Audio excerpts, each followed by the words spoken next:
기도하겠습니다. 우리에게 은혜를 베풀어 주시기를 늘 원하신 하나님께 감사를 올려드립니다. 그 하나님의 뜻을 받들어 우리를 위한 영원하고 온전한 제물이 되기 위해서 몸을 입으시고 땅에 오신 주님, 우리 위해서 십자가에 죽으시고 우리 위해서 부활하셔서 영원한 목자 되신 예수님을 경배합니다. 주의 성령께서 오늘 이 시간의 말씀을 통하여 우리의 심령을 깨워주셔서 우리 남은 평생에 붙잡고 살아야 할 이가 누구인지를 분명히 아는 밤이 되게 하여 주시옵소서. 예수님의 이름으로 기도드리옵나이다. 우리는 하나님을 알 길이 없는 존재입니다. 우리 스스로는 절대로 하나님을 알 수 없습니다. 우리 인간이 하나님을 알 수 있는 방법은 한 가지 방법밖에 없어요. 그것이 뭐냐면 하나님께서 하나님이 어떠하신 분이신 것을 우리에게 알려주시고 말씀해 주실 때만 가능한 거예요. 그러면 하나님께서 우리에게 하나님이 어떠하신 분인지, 우리를 어떻게 보시는지, 어떻게 대하시는 분인지를 하나님께서 우리에게 말씀해 주셨는가? 여러 가지로 말씀해 주셨습니다. 우주 만물을 통해서 말씀해 주셨지만 이 성경 말씀을 통해 알려주셨어요. 그런데 이런 질문을 한번 해보겠습니다. 기독교도 우리 성경이 있어서 성경이 진짜다 말하고요, 불교인들도 경전이 있어서 경전이 진짜라고 말합니다. 또 무슬림들도 자기가 가지고 있는 코란이 진짜다 말하잖아요. 또 몰면교도들은 자기가 믿고 있는 몰면경이 진짜라고 말하잖아요. 다 각자 옳다고 그러는데 우리는 이 성경이, 우리가 믿는 성경이 옳은지를 어떻게 알까요? 아니면 다 옳은데 우리도 그 중에 하나인가요? 우리가 이 성경을 믿잖아, 그죠? 아멘. 그럼 이것이 진짜인지 우리가 어떻게 압니까? 많은 것 중에 하나라고 한다면 우리 성경을 믿어도 되고 아니면 불교도 믿어도 되는 거 아닙니까? 그러면 우리가 이것만이 진짜인 것을 어떻게 알까요? 여러분, 다른 종교들은 다 자기들이 옳다고 말했지만 증명되지 못했어요. 불교를 창시한 석가모니도 죽었습니다. 그는 그가 가르쳤던 극락이 진짜인 것을 증명하지 못했어요.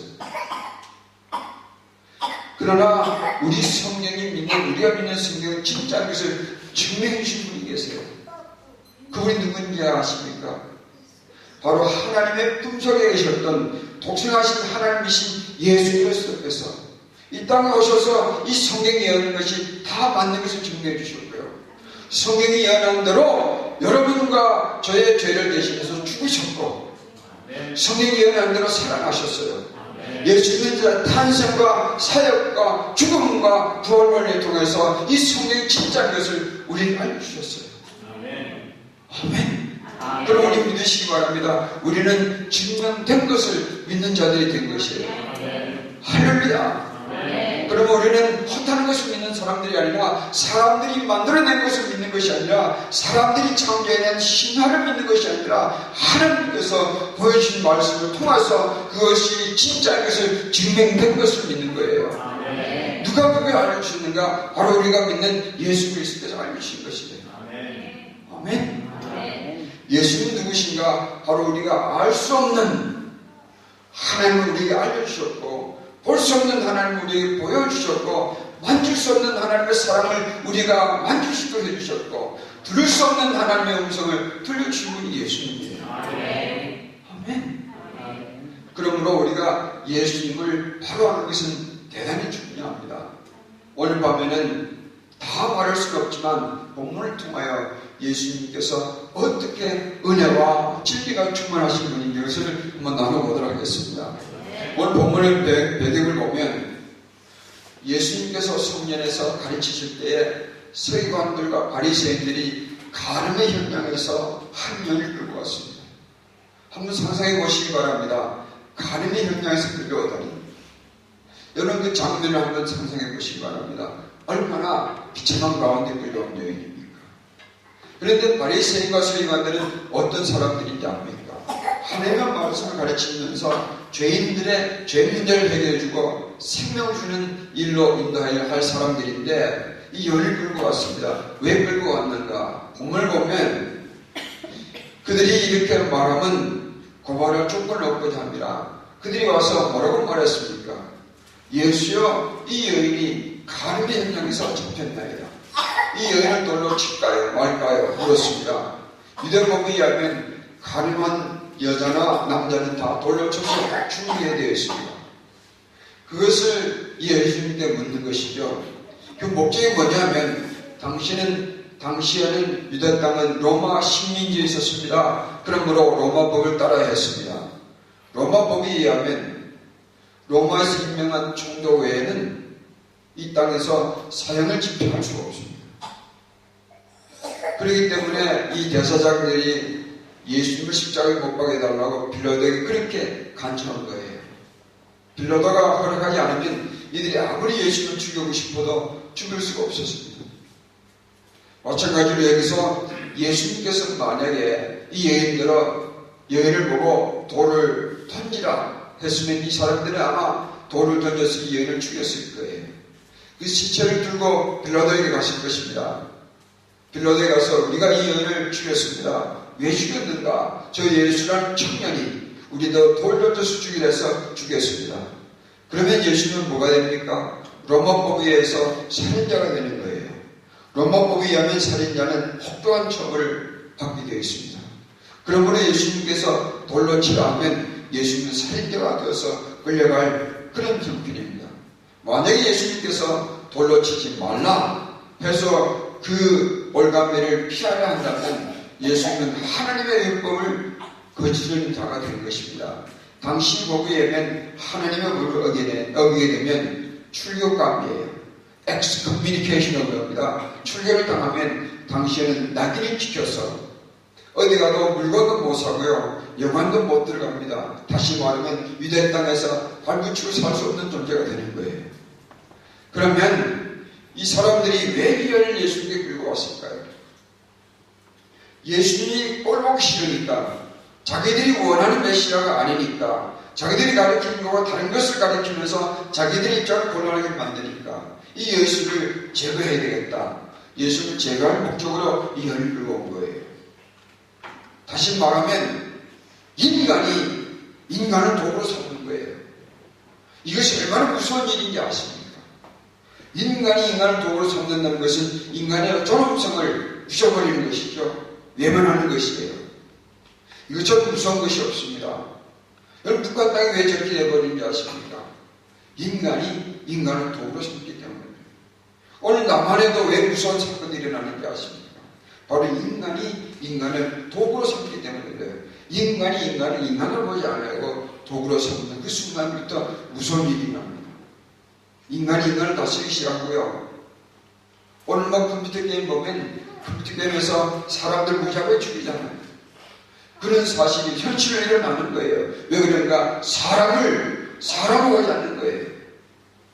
쾌락의 대상으로 보는 것이죠. 내 욕구를 만족시키는 하나의 도구로 보는 거예요. 이 사람들이 이 여인을 인간으로 보지 않았습니다. 자신들이 구원해줘야 할 사람으로 보지 않았습니다. 이 여인을 자신들의 목적을 이루는 도구로 삼은 거예요. 이 여인을 죽여서라도 자기들의 목적을 이루기 위해서 찾아온 사람, 끌고 온 사람들이에요. 얼마나 무서운 사람들입니까? 얘기 한번 정리해 보겠습니다. 이 여인을 위해서 힘들어주는 사람은 아무도 없었습니다. 이 여인이 젊은 여자였을 테니까 친구도 있었지 않겠습니까? 부모도 있었지 않겠습니까? 형제도 있었을 텐데 아무도 이 여인의 편을 들어주지 않습니다. 간음의 현장에서 끌려온 여인. 이 여인의 입장을 한번 생각해 보시기 바랍니다. 이 여인의 심정이 어떠실까요? 말할 수 없겠죠. 얼마나 비참했겠습니까? 얼마나 후회스럽겠습니까? 얼마나 수치스럽겠습니까? 죽고 싶지 않았겠습니까? 우리는 이런 사람을 보고 뭐라고 말하느냐? 흑암의 바닥에 내팽개쳐진 사람, 소망의 빛이라고는 전혀 없는 존재. 우리는 이 여인이 어떤 사람인가 물으면 가늠이 현장에서 끌려온 여인이라고 말할 수 있겠지만 한 걸음 더 나가면 이렇게 표현할 수 있을 거예요. 죄가 드러난 죄인. 아시겠습니까? 어제까지는 이 여인이 괜찮았습니다. 이웃집 여인들과 인사를 나누었을 것이며 어쩌면 식사를 하면서 재미있게 웃기도 했을 거예요. 어제까지는 괜찮았습니다. 왜 그랬습니까? 그 죄가 드러나지 않았기 때문에. 그런데 오늘은 왜 달랐습니까? 오늘은 왜 달랐어요? 그 여인의 죄가 드러났기 때문에. 만약에 오늘 우리가 이 글을 읽으면서 왜 이런 지저분한 여인의 얘기가 성경에 적혀 있는가 이렇게 물으신다면 이렇게 우리 스스로 한번 질문해 보겠습니다. 우리는 숨겨놓은 죄가 없습니까? 우리는 숨겨놓은 죄가 없습니까? 우리는 머리가 좋아서 우리 죄를 사람들로 눈을 붙으면 꼭꼭 잘 숨겨놓을 수 있었지만 하나님 앞에 서면 우리는 여지없이 우리의 모든 것이 벌거벗긴 채 드러나서 서야 할 우리의 모습이 바로 이 여인의 모습이에요. 그러므로 우리는 이 여인을 보고 이 더러운 여자 말할 존재가 되지 못합니다. 우리도 숨겨놓은 우리 죄가 드러난다면 이 여인보다 나을 게 없잖아요. 다만 우리와 이 여인이 다른 것은 우리 죄가 드러나지 않았다는 거예요.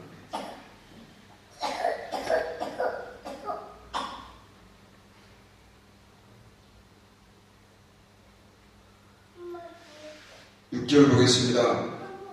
그들이 이렇게 말하면 고발할 조건을 얻고자 하여 예수를 시험함이로라. 우리 그 설명했습니다.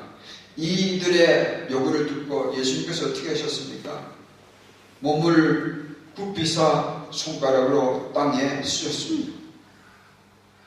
여러분 지금 이 바리새인들은 예수님을 도전하고 있는 중이에요.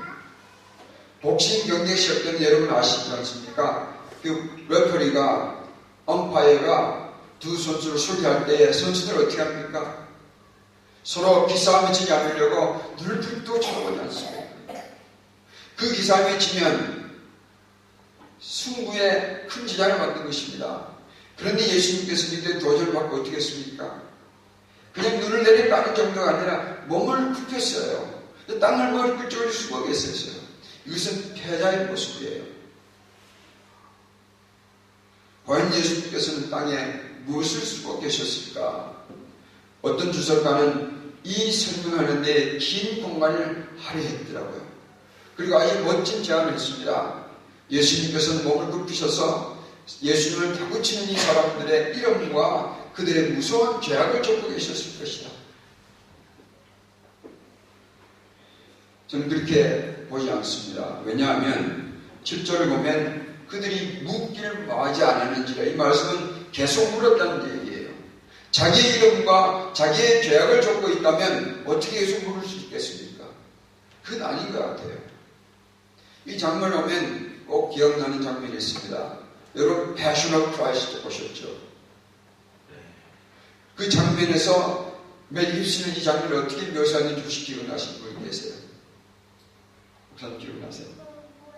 저는 이 장면 유심히 봤거든요. 그렇죠. 기억나시는 게 반갑습니다. 많은 사람이 기억 못하는데 지금 유일하게 기억해 주신 분이에요. 직업상.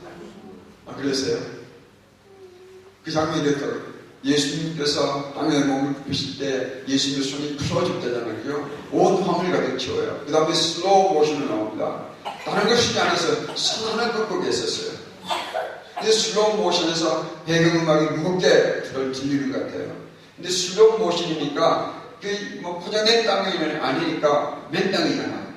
그래서 손을 그으면 그 땅에 흙이 툭 튀고 조그만 돌도 튀는 것이 장면에 묘사되었습니다. 저는 생각에 멜 깁슨이 그 장면에서 예수님의 마음을 절묘하게 표현해야 생각합니다. 이렇게 한 설명들을 보겠습니다. 가늠의 현장에서 끌려온 이 여인도 예수님께서 원래 창조하셨던 그 인간성이 무너져 버렸고요.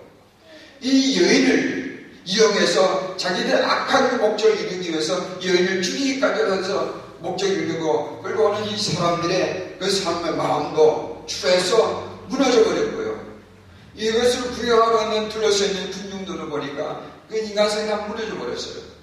거기 있는 모든 인간들의 인간성이 다 무너져 있어요. 예수님께서 자기의 형상을 가지고 창조하신 이 인간이 무너진 인간성을 보고 호소할 필요 없었어요. 땅에다 호소하는 것 같아요. 땅이야 들으라. 이것이 어찌된 일이냐. 이 무너진 나의 창조물들을 보라. 그렇게 호소하는 것 같아요. 저는 그렇게 해석하고 싶습니다.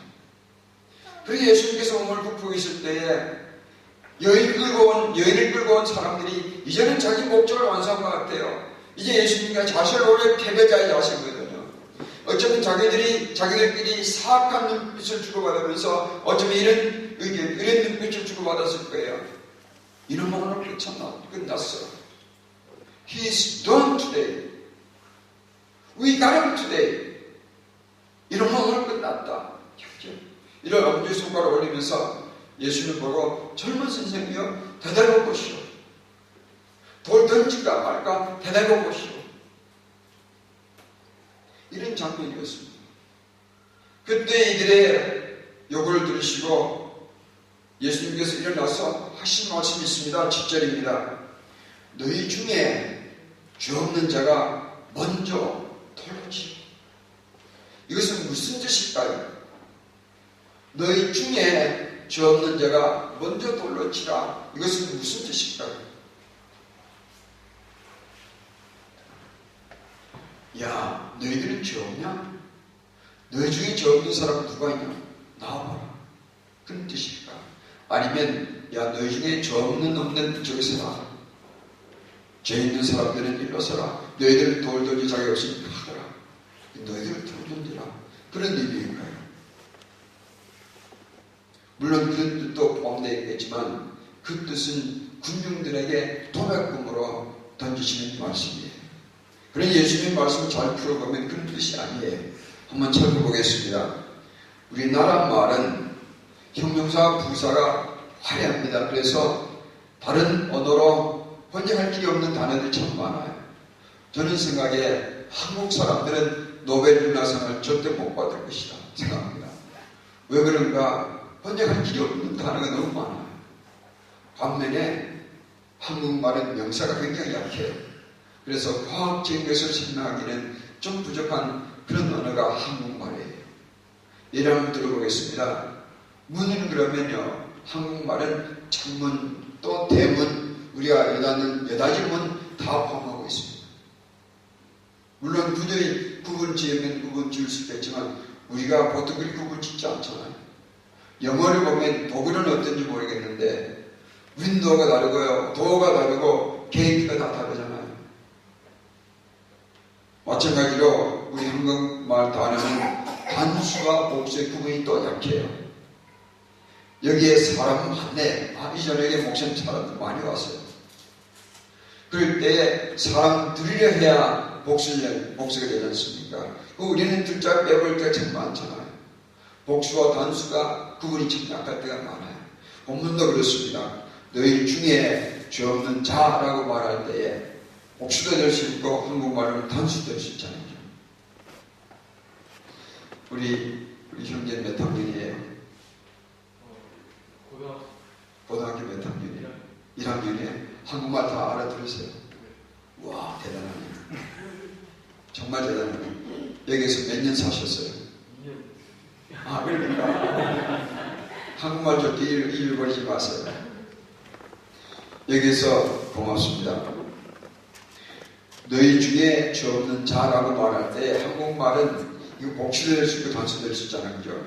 그런데 영어나 헬라어 원문을 보면 분명히 구분이 됩니다. 여기 너희 중에 그럴 땐 복수예요. 그러나 죄 없는 자라고 말할 때 헬라어 원어는 단수로 되어 있습니다. 그렇다면 무슨 뜻입니까? 죄 없는 자 몇 사람 찾는 겁니까? 한 사람 찾는 거예요. 한 사람 찾아서 어떻게 한다는 겁니까? 본문을 보면 그 사람이 어떻게 해야 되는 겁니까? 먼저 돌로 치는 거예요. 나머지 사람은 어떻게 하는 것입니까? 죄가 있든지 없든지 그 사람 돌 던지고 난 다음에 다 돌 던지는 거예요.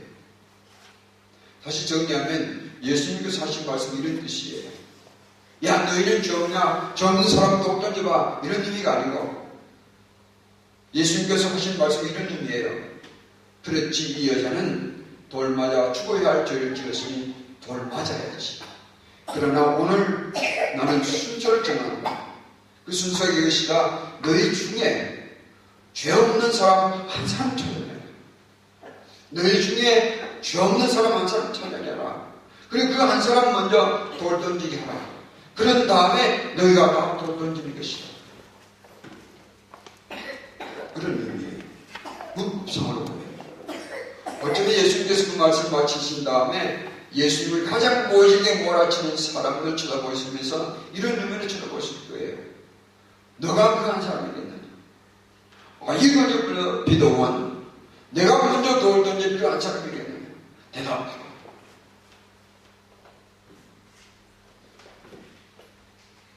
그 질문에 이 사람은 어쩌면 고개를 돌렸을 거예요. 남이 전혀 아니에요. 이분에게 물어보세요. 그리고 그 사람은 돌을 놓고 가실 것 같아요. 왜 이렇게 해석하는가? 첫째, 문법상이 그렇고 구절 한번 보겠습니다. 그들이 이 말씀을 듣고 양심의 가책을 받아 어른으로부터 시작해서 젊은이까지 어떻게 나갔습니까? 하나씩 나갔어요. One at a time. 하나씩 나갔어요. 다시 말하면 예수님께서 하신 말씀은 군중들에게 주신 말씀이 아니라 한 사람 한 사람이 이 질문에 대답해야 되는 그런 말씀이었습니다. 이해가시죠? 내가 그 자리에 있다면 어떻게 하시겠습니까? 이런 생각을 해봤습니다. 저도 교회 목사인데 우리 마을에서 이런 일이 났다면 나도 구경 갔을 테고 우리 교인도 구경 갔을 텐데 내 차례가 왔습니다. 그럴 때 나도 돌로 가면 우리 교인들이 뭐라고 하겠습니까? 이 목사도 큰 소리 치더니 저놈도 죄인이구나. 그 소리 듣기 싫어서 에라 모르게 돌 던지겠습니까? 그러시지 않겠습니까? 여러분의 그 순서에 나면 여러분 어떻게 하시겠습니까? 이 여인에게 돌 던지시겠습니까?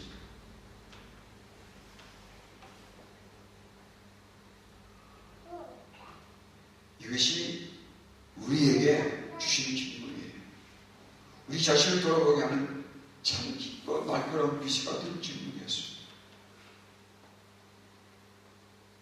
구절을 보면 양심을 가책을 느껴 누구부터 먼저 떠나갔습니까? 어른부터 시작 떠나갔다고 그러죠. 여기 어른도 우리나라 말에는 젊은 아이들라도 시집장가가면 뭐라고 그럽니까? 어른 됐거나 그러잖아요. 그런 의미가 아니에요. 여기는 원어로 보면 나이 든 사람부터 먼저 떠나갔다는 의미입니다. 한번 물어보겠습니다. 왜 나이 든 사람부터 먼저 떠나갔을까요?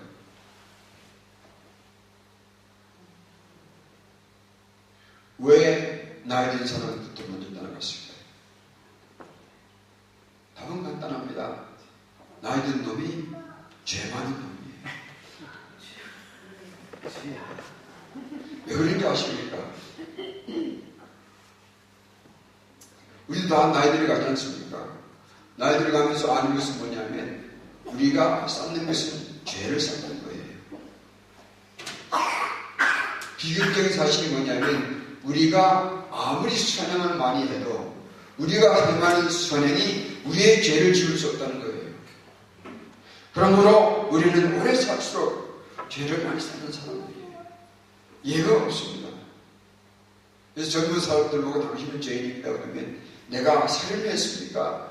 내가 강간을 했습니까? 도둑질을 했습니까? 내가 왜 죄인입니까? 말하지만 나이 든 사람한테 죄인입니다 말하면 그래 나는 죄가 많아 그러잖아요.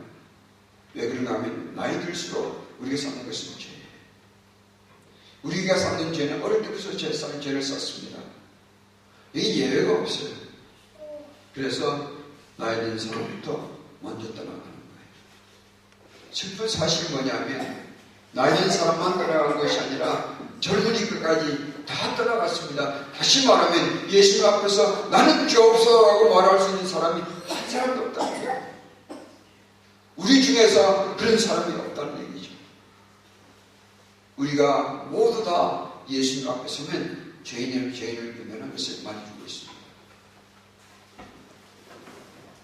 이래 다 떠나갔습니다. 예인과 예수님 하나 남았습니다. 예수님께서 묻습니다. 여자여 너를 고발하는 그들이 어디 있느냐? 너를 정죄할 자가 없느냐? 여인이 뭐라고 대답했습니까? 없나이다 대답했습니다. 그러나 저희 신대리 교회를 창립한 우리 김동명 목사님, 안익숙 죽으면 죽으라 책을 썼던 안익숙 사모님의 남편 되신 분인데 그분이 며칠 전에 돌아가셨거든요. 그분은 이 장면에서 아주 절묘한 대답을 하십니다. 이 여인을 정죄한 사람이 두 사람 남아있다. 한 사람이 누구냐? 바로 여인 자신입니다. 여인 자신이 자신의 가슴을 치면서 나는 죽어야 돼. 나는 살 적이 없어. 나는 죽어야 해. 그리고 자기 자신을 정죄할 수 있다는 거예요. 그런데 비극이 뭔지 아십니까? 우리가 우리 자신의 죄를 덮고 아무리 유해하고 통을 해봐도 그것이 우리의 죄의 문제를 해결하지 못하는 거예요. 이것이 또 하나의 비극이에요. 우리 가끔가다 간증을 듣습니다. 산에 올라가서 내 모든 죄를 회개하면서 손 한 뿌리가 뽑아지도록 회개했다. 그렇게 말하는데 오해하지 마십시다. 그 회개가 우리의 죄의 문제를 해결해 주는 것이 아니에요.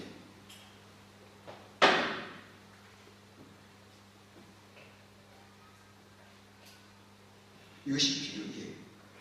우리가 지나간 날에 저지른 죄를 아무리 통회하고 회개해봐도 그것을 회개로 한다면 우리는 죄의 사함을 받을 길이 없어요. 그러나 여기에 이 여인을 정죄할 사람이 또 한 사람이 더 있으면 누굽니까? 바로 예수님이에요. 예수님 앞에 우리가 나가서 엎드려서 회개할 때에 예수님께서 만약에 이 여인들아 너는 왜 아직도 남았느냐? 오늘 너 때문에 내가 죽을 뻔했다. 그리고 예수님께서 이 여인을 쫓아보내면 어떻게 될까요? 이 여인은 영원한 죄인으로 남는 거예요. 그렇지 않겠습니까? 그런데 놀라운 것은 예수님께서 이렇게 말씀해 주십니다. 나도 너를 정죄하지 않았노라 말씀해 주셨어요. 아멘. 이것이 무슨 뜻인지 아십니까? 예수님은 최종 심판주예요. 마지막 판결 내릴 수 있는 분이 뭐라고 말씀하셨습니까? 나도 너를 정죄하지 않노라. 여기 나도라는 말은 다른 사람과 동등하게 자기를 우리가 풀면 안 될 거예요. 다른 사람들은 이 여인에게 돈을 줄 자격이 없어서 갔지만 예수님께서는 이 만물을 심판하신 심판주이신데 그분이 말씀하셨습니다. 내가 너를 정죄하지 않노라. 다시 그 말씀은 내가 너를 죄 없다고 선포하노라. 무슨 얘기입니까? 예수님께서 이 한마디로 이 여인은 죄사함을 받은 자가 되는 거예요. 영원히 죄사함을 받은 자가 되는 거예요. 할렐루야. 그럼 물어보십시오. 이것이 오늘 말씀의 핵심 중에 하나예요. 어떻게 해서 이 여인이 이렇게 죄사함을 받게 되었습니까?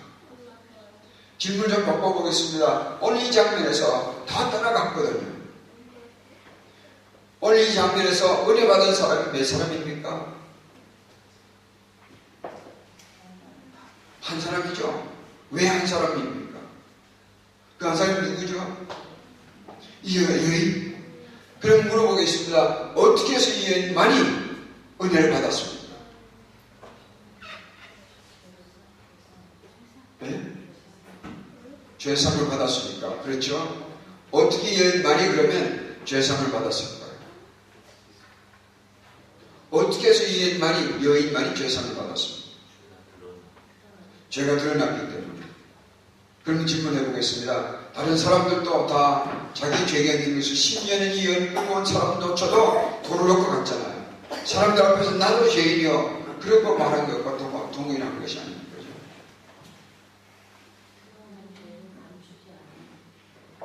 드러낸 죄를 감추지 않아요.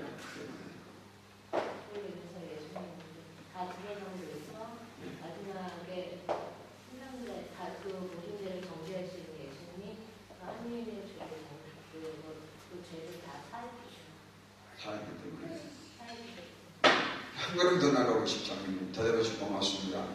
어떻게 이 여인이 죄상을 받았을까요? 장모님 뭐라고 그러셨어요? 예수님 앞에 남아있었기 때문에 다른 사람들은 가버렸잖아요. 한번 이해가 가세요? 그렇죠? 다른 사람들은 저는 이렇게 표현해주고 싶습니다. 자기의 죄를 깨닫는 것만큼 은혜를 받았는지 모르지만 최종적으로 받아야 할 은혜는 받지 못했어요. 왜 그런가? 은혜를 베푸는 주님 앞에서부터 이들은 돌아가 버렸어요. 떠나가 버렸어요. 저는 이 사람들을 이렇게 표현하고 싶습니다. 은혜의 문턱에서 돌아서 버린 자들이 되었어요. 그러니 이 여인이 왜 은혜를 받았습니까? 자기가 추한 죄가 다 드러났음에도 불구하고 예수님 앞에 끝까지 남아있었던 거예요. 좀 전에 말씀드렸죠. 우리가 아무리 울고 불고 회개하여도 그것이 우리 죄를 해결하지 못했냐 그랬어요. 그러나 우리는 어디서 울면 됩니까? 예수님 앞에 나가서 울면 되는 거예요. 우리 어디에 남아있으면 해결되는 것입니까? 예수님께 남아있으면 해결되는 거예요. 이 여인이 유일하게 은혜를 받은 자가 되었습니다. 왜 그런가? 이 여인이 예수님께 남아있었어요. 남는 것이 뭡니까? 이것이 믿음이에요. 이것이 믿음이에요. 믿음이 있어야 예수님께 남아있지 않겠습니까? 오늘 한국교회가 왜 이렇게 됐는지 아십니까? 은혜의 문턱까지 가지만 은혜의 문턱에서 돌아서는 사람들이 되어버리기 때문에 우리가 어떻게 은혜를 받는 건지 아십니까? 예수님께 남아있어야 돼요. 우리는 어디까지 예수님께 남아있어야 할까요? 내가 죽을 때까지.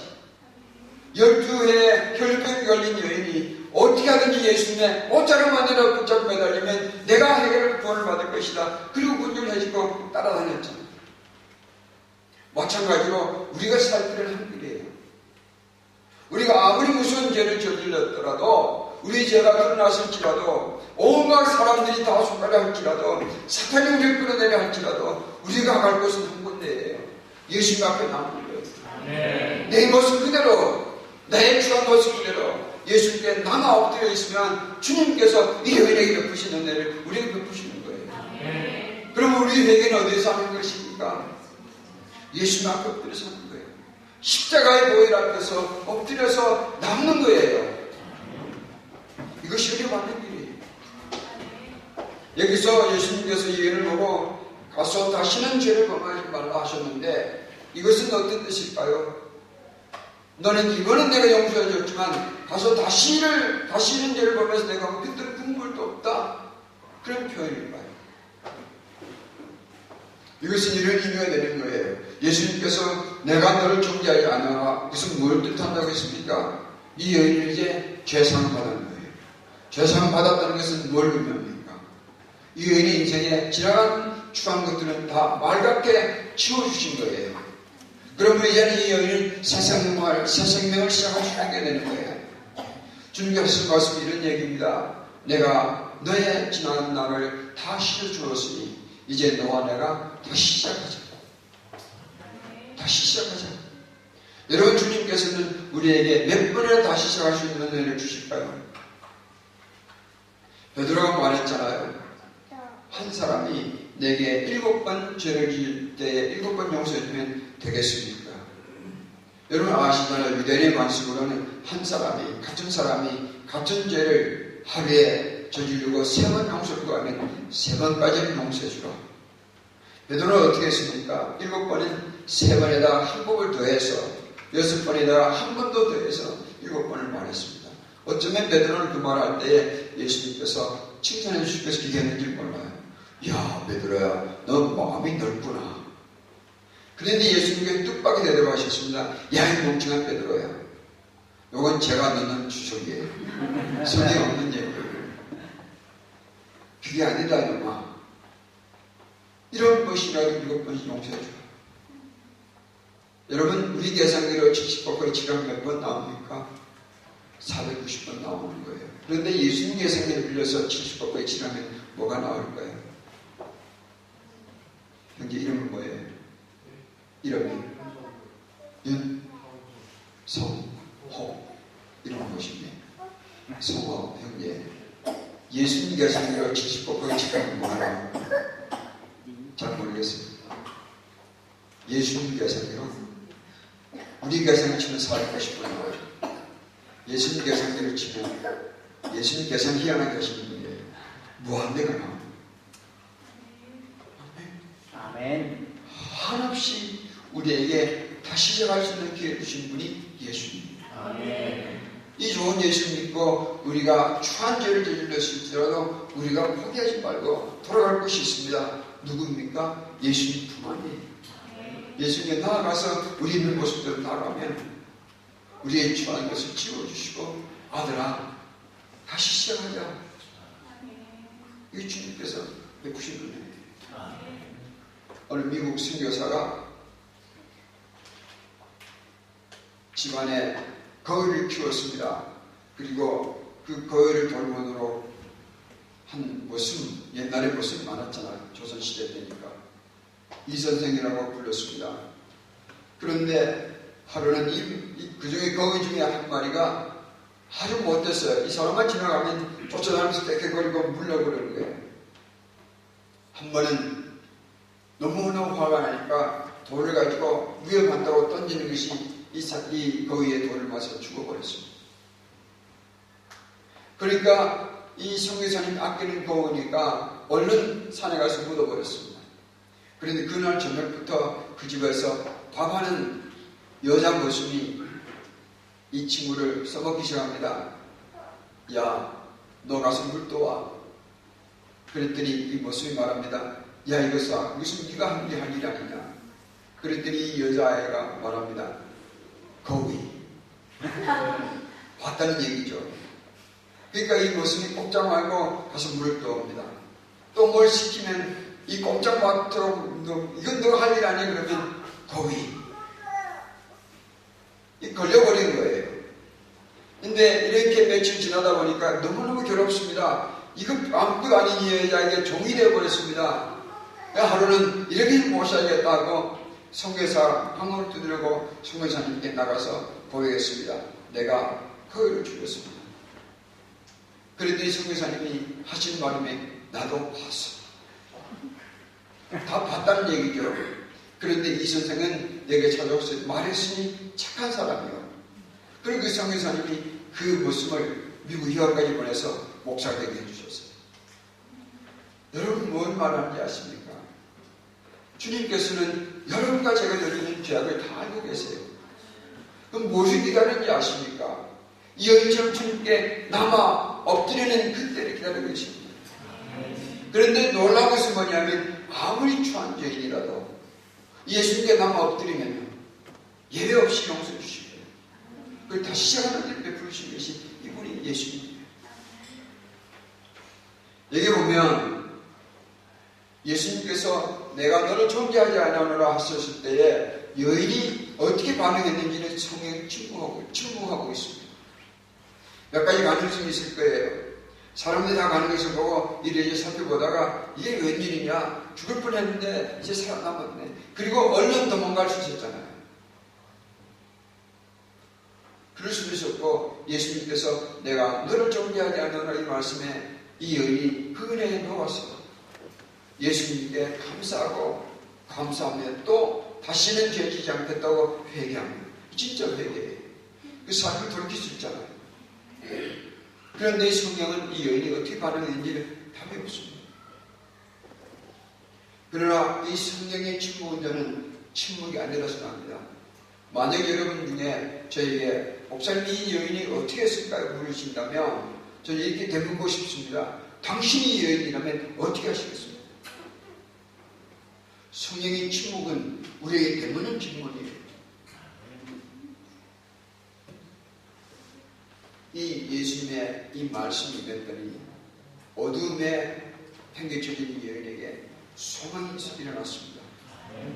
예수님의 말씀을 맺더니 죄인이 죄영상을 받는 제사가 되었습니다. 예수님 말씀을 맺더니 절망 가운데 있던 이 여인에게 그 소망의 빛이 되었습니다. 이것이 우리 주 예수님의 말씀의 본능이에요. 오늘 여러분께 권하고 싶습니다. 우리는 예수님 은혜에 녹아야 돼요. 예수 은혜에 녹기 위해서는 몇 가지를 제안드리겠습니다. 첫째는 내 꼴을 좀 알아야 돼요. 내 꼴을 좀 알아야 된다는 말이죠. 우리 사람들 보기에 선한치 않을 필요가 없습니다. 이 장면에서 세 종류의 죄인이 있습니다. 첫째 종류의 죄인은 죄가 드러난 죄인이에요. 바로 이 여인입니다. 또 한 종류의 죄인은 가면선 죄인들이에요. 바로 바리새인들이에요. 자기의 의로 가면을 쓰고 있지만 그 내면에는 이 여인보다 더 추한 악한 마음을 품고 있어서 그러면서 자기는 남을 정죄할 수 있다고 판단하고 생각하는 이 바리새인들 악함입니다. 이것이 가면선 죄인이에요. 또 한 종류의 죄인은 군중입니다. 군중 속에 숨어서 자기나 아무 상관없는 것처럼 자기의 죄를 숨기고 숨어있는 비겁한 죄인이 있습니다. 주일날 사람의 물결에 숲서와서 앉아서 아멘 할렐루야 헌금도 하고요. 은혜 받았다고 그러면서 아무 일도 없는 것처럼 다시 사람들 물결에서 나가는 사람들이 있어요. 숨어있는 숨은 죄인. 우리는 어느 종류의 죄인에 해당합니다. 저는 생각에 이 세 종류의 죄인들이 우리 안에 다 도사리고 있잖아요. 육신 약함에 넘어지는 이 여인처럼 우리도 우리 죄악이 드러나면 무력하게 무너져버리는 절망하는 우리의 모습. 때로는 우리가 남을 정죄할 수 있다고 판단해서 우리 자신에게 대해서는 한없이 관대하면서도 남들에 대해서는 무자비하게 손편에 손가락질을 해대는 그런 바리새인의 모습 우리에게 있잖아요. 그리고 많은 나날들의 숨은 군중 속에서 비겁한 죄인이 되어서 아무 없는 것처럼 우리 자신을 가리고 사는 우리의 모습들이 있잖아요. 우리의 죄를 어떻게 할 것입니까? 이런 우리의 모습을 어떻게 할 것입니까? 우리는 이제 그 답을 아는 데가 되었습니다. 어떻게 할까요? 예수님께 나가 엎드리는 거예요. 그것이 우리가 살 길이에요. 여러분 주일날 교회 갈 때 우리 자신이 중앙문을 해서 가장 괴로운 사람이 누군지 아십니까? 아마 설교자가 아니겠습니까? 우리 자신의 추억 때문에 주일날 예배 들어가는 모습이 괴로운 사람 중에 가장 괴로운 사람이 저는 설교자에게 아닐까 생각합니다. 왜 그런가? 그런 것을 아파하면서도 설교자는 그 주일날 가서 군중 앞에 서서 설교해야 되잖아요. 설교하지 않아도 되는 사람은 그냥 앉아서 그 괴로움을 섬겨가면 될 텐데 여러분 무슨 얘기인지 아시겠습니까? 그러면서 불구하고 저는 여러분 앞에서 이 예수님의 은혜를 전할 수밖에 없습니다.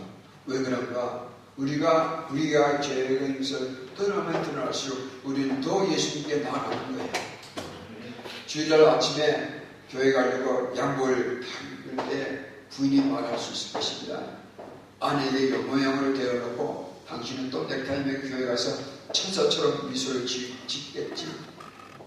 아니면 사탄이 교회 가는 준비하는 일을 보고 너는 한 주간 그렇게 살아나면서 이쁘게 화장하고 옷을 이쁘게 차려입고 나갈 거야. 너는 이상하지 않아. 사탄이 우리에게 그리 낼 때가 많잖아요. 그럴 때 우리는 어떻게 할 것입니까? 이 복음을 제대로 빼앗지 못하면 은혜의 예수를 제대로 빼앗지 못하면 그만 둬버리지 못하고 나는 그리 자격 없는 사람이야 포기해버릴 수 있잖아요. 그러나 이 복음을 깨닫는 사람은 어떻게 하는 것입니까? 사탄이 그렇게 우리를 정죄할 때에 우리는 이렇게 말할 수 있어요. 그렇지, 나는 그렇게 무서운 죄인이야. 나는 추한 죄인이야. 그렇기 때문에 나는 더 내 주 예수님께 나아가야 해.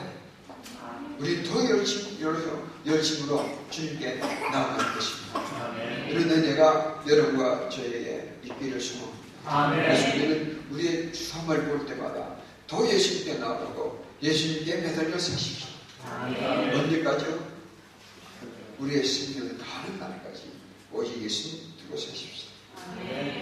우리가 한마디 얘기를 해도 예수님 앞에 엎드려서 진심으로 회개할 때 주님께서 용서해 주세요.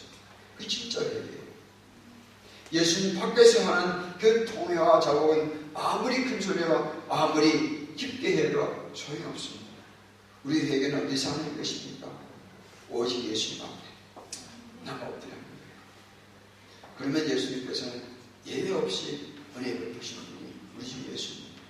아멘. 이 예수님의 은혜와 은혜를 체험할수록 우리는 더 예수님이 나아가는 사람이 되어 살 것입니다. 제 강의 하나 하고 마치도록 하겠습니다. 괜찮겠죠? 저는 지금 장애인이 돼서 살고 있는데 3년 반 전만 해도 굉장히 건강했습니다. 미국 대학생들 같이 뛰고 걷고 미국 대학생들보다 더 많이 들었고 산을 올라도 더 빨리 탔습니다. 그런데 3년 반 전에 제가 뇌 종양 수술했습니다. 말기에다가 사기면 말기거든요. 급성에다 악성이었습니다. 그 수술하고 났는데 오른쪽에 뇌종양을 제거하고 나니까 왼편의 몸이 완전히 마비되었습니다. 거짓말같이 말이에요. 오직 움직일 수 있던 것은 겨우 이 정도였습니다. 완전히 내 반쪽이 전혀 움직이지 못했습니다. 그래서 잠잘 때도 이쪽으로 몸을 굽힐 수 없으니까 오른쪽으로만 잤습니다. 자꾸 몸이 넘어오니까 그 좁은 침대에서, 병원 침대가 얼마나 좁습니까? 그 침대에서 제 집사람이 저를 받쳐주는 인간, 스스로 인간 베개에 가는, 그리고 한 달 가량에 제 옆에 누워서 같이 그렇게 자주 죽었습니다. 그러면서 제가 느낀 것이 뭐냐면, 내가 갇혀있다는 생각이 들면, 아무리 넓은 데 있었더라도 갇혀있다는 생각이 들면요, 견딜 수가 없어요. 그래서 비행기를 타도 항상 앞자리에 앉아있어요. 근데 수술하고 나서 제가 방사선 치료를 새로운 분을 받아야 했습니다. 방사선 치료를 뇌에 받는 것은 무서운 일이에요. 정확하게 두 빔을 부딪혀서 맞는데 열린다 나잖아요. 그죠? 그 열로 태우는 거예요. 그 종양을 제거하는 그 주위 부분을 혹시 암세포가 남아있는가 싶어서 그 주위를 다 태우는 거예요. 참 기분 나쁜 치료예요. 그 치료를 받을 때는 제 얼굴에 마스크를, 얼굴 전체를 움직이지 못하도록 고정시키는 마스크를 만들고, 제가 누우면 거기서 딱딱 오른쪽 두 개, 왼쪽 두 개 딱 고정시키면 얼굴이 꼼짝 못합니다. 머리가 전혀 움직이지 않아요. 고정된 데로 있어야 되는데, 첫날 제가 30번을 받아야 했습니다. 첫날 받으려고 들어가는데 왼편이 움직이지 않으니까 저 집사람이 들어와서 도와줬고, 그 일하는 그 의사들도 도와서 저를 눕혔습니다. 그리고 버튼을 두 개 딱딱 채우면서 마스크를 제 얼굴에 씌우는데, 내가 갇혔다는 생각 막 들기 시작하는 거예요. 견딜 수 없잖아요. 기계로 우웅하고 들어가는데 제가 소리를 질렀습니다. 나 좀 풀어달라고. 나 좀 풀어달라고. 30번을 받아야 되는데 첫 시도에 그렇게 실패했습니다. 그래서 이 사람들이 나를 휠체어를 채우는데, 돌이키는 그 집사람의 눈을 보니까 눈에 눈물이 맺힌 것 같아요. 서글펐습니다. 내가 어쩌다가 이렇게 돼버렸는가. 그런데 의사가 말합니다. 신경 안정제를 줄 테니까 먹고 점심 먹고 나서 다시 시도해보자. 저는 아무 말도 하기 싫었습니다. 점심 먹으면서 이렇게 생각했습니다. 하나님, 내가 약 먹으면서 이 치료를 받겠습니다. 그래서 약을 주었지만 난 약 먹지 않겠습니다. 하나님께서 도와주시지 않으시면 나는 이 치료 받지 않겠습니다. 죽으면 죽겠습니다. 그리고 아무 말 하지 않았습니다. 약 먹지 않았습니다. 그렇게까지 강구했다면 그 두 번째 다시 오후에 치료가 들어갈 때에 하나님께서 뭘 해주셔야 되지 않겠습니까? 저는 다시 그 기계 위에 누울 때까지 아무 일도 없었습니다. 저는 마지막 제 마스크를 씌울 때 이거 한번 하고 나는 그만둬야 되겠다 생각했는데, 네 번째 단추가 딱 끼어질 때에 성령께서 제 마음을 이렇게 위로해 주세요. 예수님께서 하신 말씀 같아요. 아들아, 내가 내 얼굴을 내 두 손으로 덮어주리라. 그 마스크와 제 얼굴 사이에는 아무 공간도 없습니다. 그런데 제 느낌에 주님께서 두 손으로 제 얼굴을 포근하게 덮어주세요. 그것이 얼마나 포근했는지요. 저는 가끔가다 그 방사선 치료를 받으면서 잠들기까지 했습니다. 주님의 손길이 너무너무 좋았어요.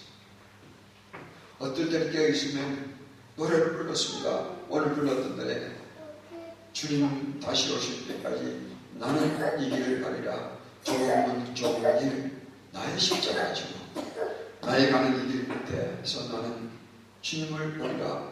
영광의 여정 나를 맞아주시오. 주님 다시 오실 때까지 나는 일어나 달려가리라. 주님 다시 주의 영광 온 땅에 갈 때 나는 일어나 돌아가리라. 내 사모하는 주님, 온 세상 부르시라. 내 사모하는 주님, 영광의 왕이시라. 그 찬송을 거듭거듭 부르고 나면요, 오늘 사이에 방사선이 된다. 어떤 날은 그 노래를 부르다가 잠이 듭니다. 내 주님 너무 좋으니. 여러분, 우리 주님이 좋으신 분이에요. 우리가 견딜 수 없는 그런 어려운 일을 지나갈 때도 우리 주님의 이름을 부르면 우리 예민하지 않으시고 그 일을 갈 수 있도록 도와주세요. 아멘. 그럼 우리가 할 일은 뭡니까?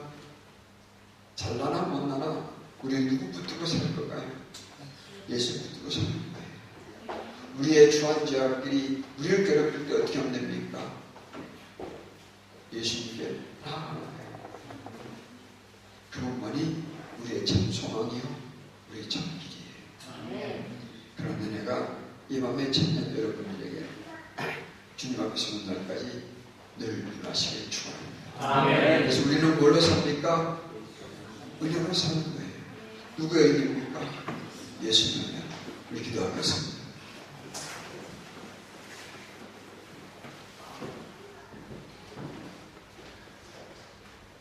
은혜의 주님을 찬양합니다. 우리가 허망장한 것을 아시면서도, 우리가 못나고 추한 것을 아시면서도 주님은 우리를 여전히 사랑해 주십니다. 그러므로 주님, 우리는 추하나 잘나나 못하나 잘하나 우리는 늘 주님 앞에 남는 자가 되게 하여 주시옵소서. 아멘. 오직 주님만을 붙들고 살아가는 믿음의 사람이 되게 하여 주시옵소서. 아멘.